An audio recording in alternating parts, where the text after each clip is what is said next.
The Matthew Dark Show.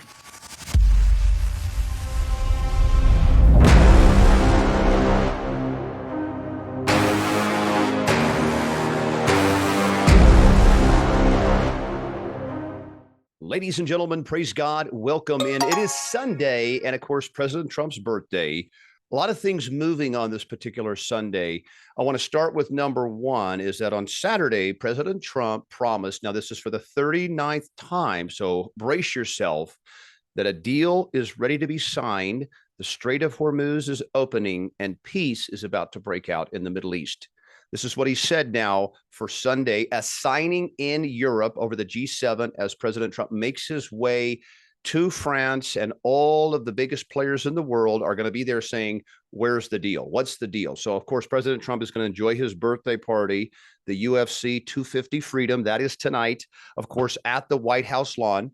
We've got gas off the charts, inflation off the charts. We've got a war brewing. We've got the birthday party. We've got it all on the table. But really where we must put him on the line is that he said now, because remember, in February, this was supposed to be a very quick and easy, and the war was declared over right out of the gate. If you recall, their military is dismantled, their Navy, their Air Force. And in July of last year, here's what's really confusing for us here in America, is that we were told that our B-2 bombers, these monster $2 billion planes, went over to Iran, and they dropped the bunker busters and destroyed the nuclear ambitions, the nuclear program. That's what he said back in July of last year, that of course in February, we started the bombing, we started the war, Strait of Hormuz closed, all of these things began to take fold. And so we sit here on the precipice of peace. We're sitting here saying, we didn't want war in the first place, so we're just hoping it can go back to normal as soon as possible. And so what do you have? Even if the peace deal was true, Iran says this is not true. We'll listen to some clips and kind of the sticking points right now. But the reality is that Israel is disregarding any and all ceasefire commitments with Hezbollah in Lebanon and is continuing their assault. And Iran has said to the United States, you need to call your dogs off, get Israel out of Lebanon immediately, and we can't even begin to broker peace until that is done. That's what their position is. United States has begun to push back a little bit on Israel, not much. Remember, Israel is that forbidden entity in which they cannot have anything accusatory. They cannot be implicated in war crime. They cannot be implicated in wrongdoing. So you're seeing for the first time, though, their greed really turn off the president by saying, hey, listen, I did this for you. This was really unpleasant. It's going to cost me my presidency. It's going to cost me my legacy. I appreciate the fact that the Iran war was perfectly timed to get us out of the Epstein issues.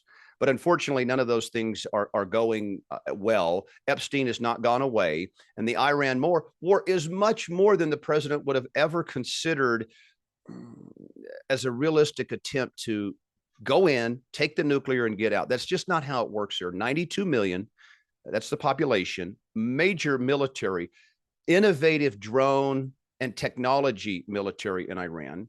And the president is saying, we have a problem here. He can't admit defeat. He can't come back home to the Democrats and to the MAGA fans that he used to have and say, I was wrong. They said this. We were told we could do this by then. That's not working. So guess what? Because of the American people's struggles, we're done with Iran. Israel, I encourage you to back off as well, because we can't support you anymore. It is insane to think that we have Americans laying in bed at night that can't sleep thinking about Iran having a nuclear weapon. But that is certainly what the president wants to do. I want to go to and just see, this is the president's most recent commitments to us. And it's really not a great situation because we're just taking in the president's words. He's had a deal 39 times. Iran's saying we don't have a deal 39 times. And so here we are. I just don't understand how, in fact, we're going to make this go. But let's just hear what it is that we need to hear. This is the president now, of course. Let's see what he says. We just made a great settlement, subject to finalization of documents, which should get done over the next few days. We probably have a signing maybe in Europe. Claiming once signed, the Strait of Hormuz will reopen, the US blockade will end, And We have a deal that Iran will never have a nuclear weapon, which was the whole purpose of what we had to go through to get this. Iran sending a different message. The foreign minister saying it has not yet reached a final decision regarding an agreement, and Tehran won't compromise on its red lines. It comes. So, of course, Iran's red lines are pretty simple. We're going to possess control of the Strait of Hormuz. Okay, you can't change that now. And you have to get Israel out of our neighborhood. You've got to back them off, right? So President Trump also, though, goes on to say, right, and this is also kind of concerning because if you read some language in here, there's just no way this is ever going to happen. Let's see it. This is what he says. He doesn't like Barack Hussein Obama's deal with Iran. But here you go. This is what's concerning. A wall to no nuclear weapon. And he goes down later to say, once we get this deal signed, the United States is going to go into Iran, so military on the ground, and extract the nuclear dust, nuclear residue that we claim to have taken out with the B-52 bombers. Now, again, why are we there if we took these out already? But here's what's super concerning, and it does say it like this, because here's the concern. Supposedly the deal is on the table, but this morning's attack on Beirut should not have happened. This is Donald Trump to Israel saying, why on earth would you do this? We have a signing on the day of the attack. Why would you do that? There was nobody hurt in this back and forth. So we're so close. Let's not blow it and keep peace in the region. Okay. So this is the problem. Israel doesn't want peace in the Middle East. It wants all competitors wiped out. You understand that? So if we had a deal, could you imagine a scenario where the United States and Iran are great partners? We don't love each other's, lifestyles maybe, but we're good business partners. We're good allies for peace. We take care of Israel. You back off Hezbollah, let the oil run through and flow. No problems at all. Cheap gas here in America. That is Israel's worst nightmare, right? Because now they have to accept the fact they're going to be this tiny little country, 10 million people, tiny little piece of land with now no military financial support coming from the United States. The right thing to do right now for Israel from the United States is just say simply this. Our relationship got out of control. We no longer have the means, desire, or support here at home to continue the status quo. So we are making a deal independent of you, Israel, with Iran because it serves our interest first and foremost. See, the United States president, his only concern is the protection and substance he's providing to the American people. Has nothing to do with some group of folks 6,000, 7,000 miles away. We want the best for the world. We want the best for the nations. Of course, Christ calls us to go into the nations. And again, if you really love your Jewish brothers and sisters, it's an easy fix. You evangelize them. You let them know that John 14:6, you go to that Jewish person and say to this, Jesus is the way, the truth, the life. There is no other way to the Father except through him. So every Jewish person right now that you may have an affinity for, an affection for, some kind of fantasy around, they are going to spend eternity separated from God, but for accepting Jesus Christ. You have to understand that as American Christian. If a pastor told you that there's another way to salvation for the Jew, they're wrong. The New Testament is super clear. The Old Testament is super clear too, that my son is coming, the king is coming, and you will bow down to him or face. So Israel is still under punishment from God. Why? They rejected his son. It's as simple as that. If we're going to make this a biblical, holy argument, that they have a right to the land and that the poor Jewish people have been persecuted all this time. Israel is under punishment right now for the rejection of Jesus Christ, the murder of Jesus Christ and his followers, his prophets, his disciples. You have to understand that first. So why would I, as an American Christian who says Christ first, America only, Jesus Christ is the only way to salvation. Doesn't matter what color or where you were born or what DNA line. You say, I repent of my sins and I accept you as my Lord and Savior. That's the ticket to salvation, not your DNA, because you are a seed of Abraham in your mind. Okay. So that's the part that the American Christian, and shame on the American pastor. And there's a lot of Zionist pastors out there that are telling you that you and I are one group of people, but the Jew, That is a special group of people that cannot be questioned, that cannot be held to account, and doesn't even have to conform their lifestyle to a holy way of God. Their DNA and their physical geographical location gives them salvation. That is not true, ladies and gentlemen. Every Jew that rejects Jesus Christ spends eternity separated from God. Same with every Muslim, every Buddhist, every Hindu. It's really simple. Accept Jesus Christ, you spend eternity in heaven. Reject him, permanently separated with no means of coming back. I mean, you have to understand that when you say, I stand with Israel. If you stand with Israel, when's the last time you evangelized a Jewish person?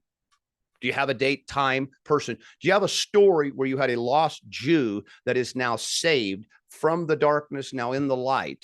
Do you have a story like that, or do you just stand with Israel? Because you're really not doing your Jewish brothers and sisters any favor to support their thinking when you know they're going to hell. Why would you do that if you love them so much? Why would you do that so much for a group of people that you love so much, have so much affection for? Send our own sons and daughters in harm's way, send your tax dollars to. Why would you do all that, but then not give them the gift of salvation? I don't understand if we love them, but of course we don't. We could care less about Jews. It's not a part of our lifestyle, but it hits on that little special part of our hearts in which you have to make a decision. My pastor, my community, my teacher, my parents all said, Israel is set apart. Israel is holy. The Jewish chosen, you are not. You're a Gentile. You know, you have to get that out of your mind that when Christ came, everything changed. You understand? Everything changed, and forever, that those who believe on him share the goodness with the Father, and those that reject him, those are the cursed ones. And so when you want to say Genesis 12, those that bless you will be blessed, and those that curse you will be cursed. Well, that's what's happening in Israel right now. They rejected the Messiah, Jesus Christ, and they're under punishment right now. And there's no means back to God without salvation. So what do we need in Israel right now? Not more military aid, not more boots on the ground, not efforts to support their economy and lifestyle. And they have a much better economy and lifestyle than we do here in the United States. Never forget, they don't have drug addicts like they do in Philadelphia and Baltimore, violence, Los Angeles, homelessness. You don't see any of that in Israel, right? You'll see free healthcare, you'll see free education, you'll see paid leave, you'll see all the best of the best of the best the West has to offer. Israel has that. They get military technology and support, aid, the money. I mean, it's endless. There's no other country that receives this sort of special set of circumstances. But you know, right behind Israel, who receives the most aid is Egypt. And so what has the United States done? They've bought off Israel's enemies to keep them at peace, because the reality is Israel gets destroyed by almost all of its enemies in the Middle East without the United States. And we don't want that either. We're actually of the opinion that these borders can stay strong. You stay inside of your borders. There's no need for a greater Israel. You don't need to expand that. You were given this land in 1948. It was not a divine, holy, ordained moment in time. Atheist Zionists got this together, and post World War II, you have the 1948 creation of the secular nation of Israel. Never forget this either, folks. Tel Aviv, Israel, the capital, you know, that is the homosexual capital of the world, making San Francisco maybe look somewhat tame compared to that. So now American Christian, here's Israel. They don't even think, well, what kind of people, what kind of conduct, what kind of place is that? They've heard it in the Bible, and so they're all in. And the reality is that Tel Aviv is a disgraceful, homosexual, deviant place. Reminds you more of like Babylon, right? United States, like a Babylon. And yet we have them as holy in our mind. And so, yes, everybody sins and everybody falls short of the glory of God.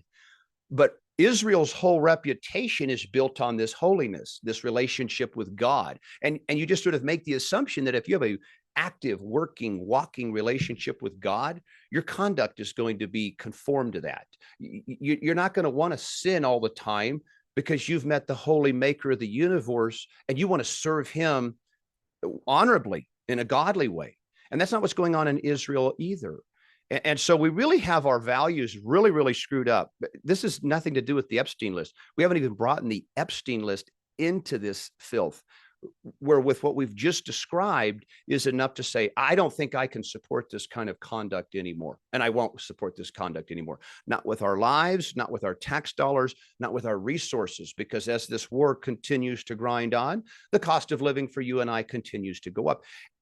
And I just ask, when are you sick of it? When have you had enough of other people spending your money on things that you benefit nothing from? Because very few people, if they really sit back at night and say, what are my greatest fears right now? What are the things that are just, if I could, if this would go away, if this would just resolve itself, what are those things in your life? And I can promise you, if you're just honest for 3 seconds, 99% of people don't have Iran having a nuclear weapon on their top 10 as greatest fears in their lives. What are the things that could really ruin the American dream? Iran having a nuclear weapon, get out of here. How about the idea that you can't afford to buy a home, that groceries are too much, gas is too much, education is a joke? I just read something this morning, over 12 colleges now for next year's tuition, I guess the fall's tuition, will be a $100,000 and up sticker. $100,000 a year to go to college. You're going to spend $500,000 to educate yourself. So you must become then a doctor, high dollar doctor, specialized doctor. You must then become a very specialized attorney who becomes very successful. What other occupations could you go to college for and justify $500,000 in student loans? That's just for when you graduate. Now go get your job. Now start paying that back and buy a house. Remember, houses have never been more expensive in America than they are right now. Maybe little blips up, but the collective nation, you're living in the most expensive time to buy a home. Interest rates absolutely are causing those monthly payments to be higher than any. That's why the houses can't move. There's some houses available. There's people that have a desire to move. Do you have $5,000 a month for your mortgage? You know, that's a $60,000 or more in income, about $75,000 in income, because it's taxed for you to make that. So your first 75 grand goes right to your house. Need a car, need to eat, need insurance, need pleasure, need TV, need internet. Where's the money coming from? Well, it's not. It's going onto a credit card. That's another ticking time bomb that you just wait. And I actually encourage this from the American people. The minimum payment scam on credit cards, and you're going to pay $800 a month for the next 30 years to pay these guys back. That has to stop today. It's not going to stop because the government sees that as predatory. It's not going to stop because the government says you're hurting my people and I don't like it anymore. It only stops when the Americans say, I'm not making a minimum monthly payment this month. And then you make these creditors go sue, 70 million people? It's not going to happen. You want to make change in this economy? You want to make change in America? If you've been making minimum payments on your credit card for, say, the last 2 years, stop today. Stop today and deal with it in a less bondage creating way. That's bondage. Working for the man for 30 years just to pay back American Express, who carries 30% on your charges. Are you kidding me? And I understand that. I'm not criticizing anybody. This is a very inflated economy that has no end in sight. No end in sight. Rates are not coming down. Houses are not getting cheaper. Gas only goes down many, many months from now if best case scenario turns out in Iran. And that we become aggressive here in America and says, we're going to refine oil. We are going to output the snot out of this. President Trump says all the time that we've got so much oil here in America, but yet it's unrefined. We still pay $5 a gallon for gas. Why? That has to be a 911 priority for this administration. But we can't ever get to America's needs because we're so busy either covering up the Epstein files or in wars overseas. Oh, and by the way, Russia, Ukraine, that's going to hit a whole new level of aggression coming up. Russia has had enough.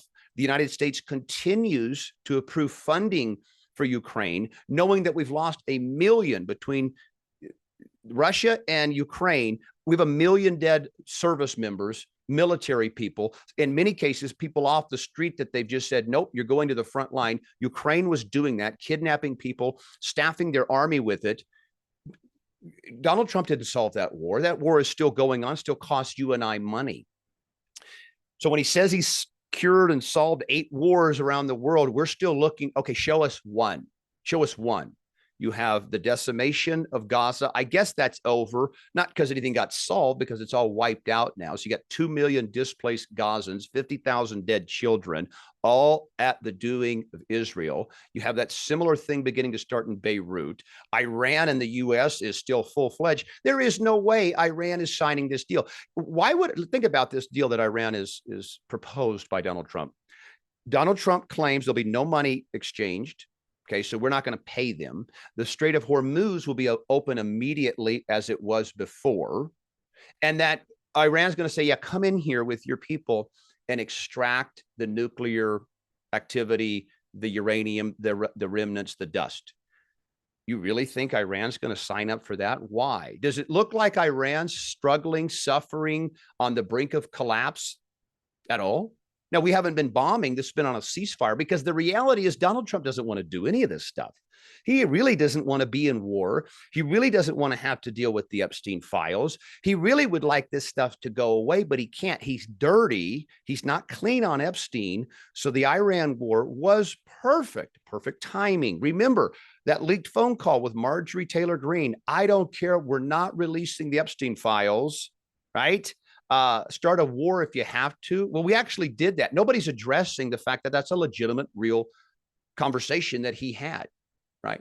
So we appreciate the sideshow of the Iran war. Our main focus and our single priority for this administration, release the Epstein files, and we'll actually let you off the hook on inflation. Release the Epstein files and prosecute the Epstein files, and we'll let you off the hook on the lack of deportations, okay? Go ahead and give us the remaining Epstein files and begin the prosecutions of those people that we've seen unredacted. And we're going to say, you know what? Fine, forget about what Doge found and the corruption. So Donald Trump has done such a pathetic, horrific job, and he really is an old-time betrayer. Literally switched teams like midway through that first year, just said, I'm going with the globalists. I'm going with the deep state. It's safer over here because the people are demanding performance. The people said, give us the files. The people said deportation. The people said, what about this economy? It's terrible. Donald Trump looks at the stock market as if that's a gauge for how well it's doing. That is not indicative of what the underlying economy looks like at all. It's tight. It's super tight. But looking at Wall Street, it's like flush with cash. It's Y2K. It's the NASDAQ internet bubble. It's some of the best times we've ever seen on Wall Street. Of course, it's almost exclusively in AI. But that is not what the American people feel. Do you think the average 401k is spending and living and paying bills off of the paper gains in his account? Of course not. He still has to go pay $5 a gallon. He still has to go pay double for groceries than he did 5 years ago. He still has to deal with every single service he does. It's just more expensive than it was last year. And I'd love to hear the comments. Can you find me a service that's of great value to you and the price is coming down? Is there something out there that you want right now that, son of a gun, I waited and now the price is cheap enough for me to get it? Please let us know where those are coming up, because it's not the reality for probably 9 out of 10 things that we need. The prices are going up. So we have a deal to be signed supposedly. Now, of course, he's such a faker, such a liar. We've said 39 times that we have an Iran deal ready to sign. He said it was going to be signed today, Sunday. That is not going to happen. We had the attacks by Israel in Lebanon. So we're going to have some kind of a pushback delay. He's best case scenario hoping to have this agreement signed in Europe while he's in Europe next week. If Iran then says, okay, fine, take everything, wipe us out. We have no pride, heritage, dignity. That's the scenario that would have to happen for Donald Trump to be victorious on this one. So when is enough on these lying, fake peace deals? Is MAGA ever going to say, hey, at 48, the 49th, excuse me, the 49th time we said we had a deal, this was the one? When does it stop? There isn't going to be a deal. This is how this has to play out now. Israel is not going to stop what they're doing, and Iran is not going to concede to the terms the United States is. So here's what has to happen next. Israel will have to manipulate attacks on American assets. Okay. And Israel is more than capable of this. Just reference the USS Liberty and the survivors that said, no, it was Israeli planes. They shot us, torpedoed us. They knew it was us. They captured our radio signals, calling for distress. So Israel is very capable of this. But sadly, what'll have to happen is the United States will have to get all the way in, all the way flush, and bomb the living you-know-what out of Iran under some kind of false pretense that it was Iran starting up the war again. It was Iran endangering U.S. military assets. It will not be the case because we don't have enough humility to say, this was crazy. I don't know what we were thinking. We're so sorry for the wasted resources. Israel, don't you ever think we're going to be there for you again. Shame on you for what you've done. That's no problem. I mean, that would have a lot of honor. He would probably gain back a lot of fans if he did that. He can't do that because of pride. And so pride is going to make this go further and deeper. We have the summer upon us, driving season upon us, war intensifying, and we still have Epstein back at home when that resolves itself. So we're never going to let up on this, folks. We're going to stay on Donald Trump because he made promises that are being broken in real time, and it's having real life consequences for you and me. We reject that. We say we demand better than that for our elected officials. So folks, do this. Serve the Lord all day. It's Sunday. Tell a friend about him. Stay good. God bless. See you soon, everybody. The Matthew Dark Show, your one-stop show for truth, courage, fellowship, and faith. Available everywhere you get your podcasts.